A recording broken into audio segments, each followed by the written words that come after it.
Hi everyone, I'm Miss Cordell, first grade teacher at Grant Watts, and this is Mimi. And I'm going to read chapter 5 of A Boy Called Bat. I don't know about you, but I'm super excited to see what's going to happen next. So here we go. Chapter 5 is called A Tiny Pink Nose. Mom set the box on the kitchen table.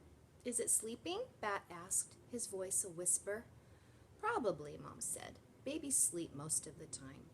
What is it? Janie asked. Bat, do you want to open the lid?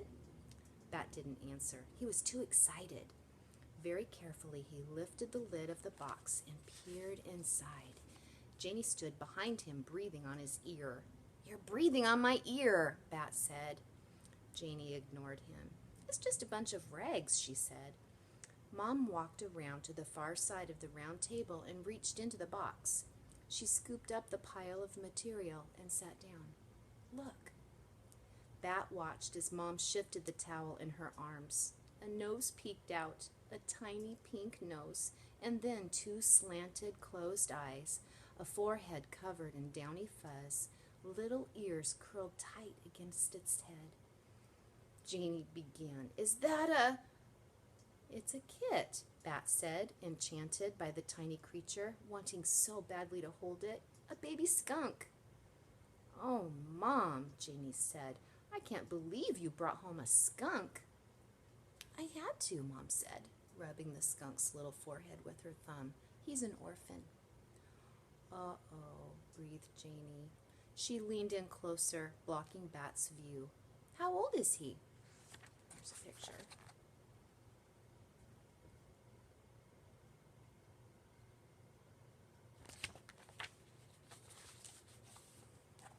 You're in my way, Bat said loudly, and he pushed Janie's arm to make room for himself.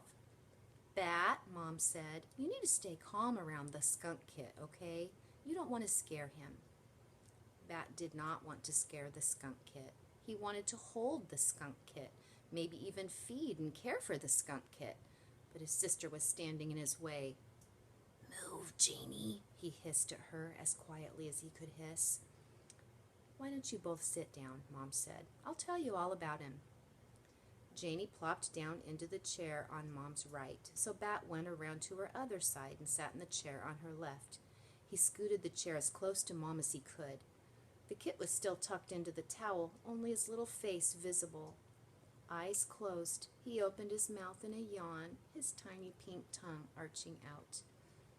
Mom said, Bat, do you remember when we smelled that skunk on the way to school this morning? Bat did remember.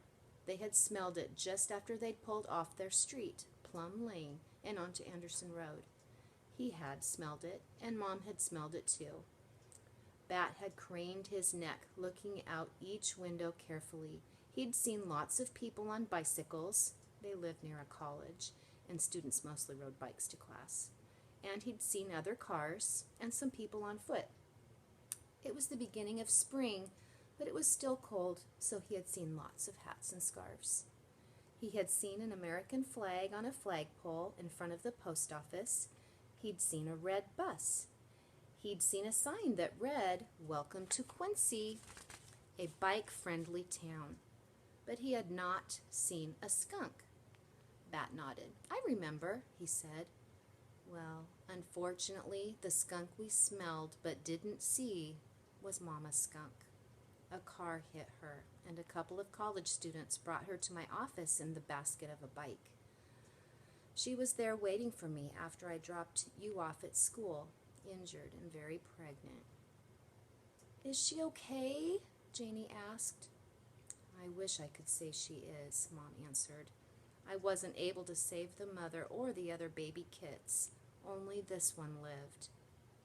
I was able to check the mother for diseases, though, and luckily she wasn't sick, which is a good sign the kit isn't sick either. That's awesome, Bat said. Bat, said Janie, loud and sharp. The kit twitched and shifted, scared by Janie's voice. How can you say that's awesome? The mom died! The other babies died! Bat didn't mean that it was awesome that the other skunks had died. Of course, that wasn't awesome. He'd meant that it was awesome that this kit had lived. But it wasn't worth it trying to explain to Janie what he'd meant. She usually misunderstood Bat. Most everyone did.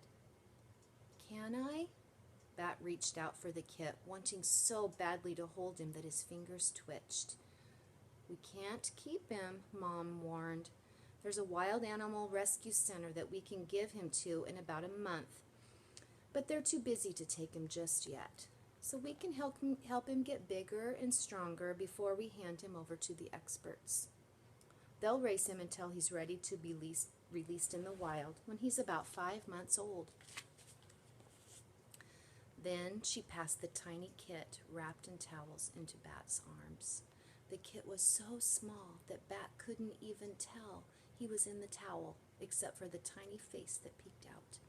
He cradled the bundle in his arms. He felt his face stretched into a wide smile, so wide it made his cheeks sore. And that's the end of chapter 5. Can't wait to see what happens next time. Thanks for listening.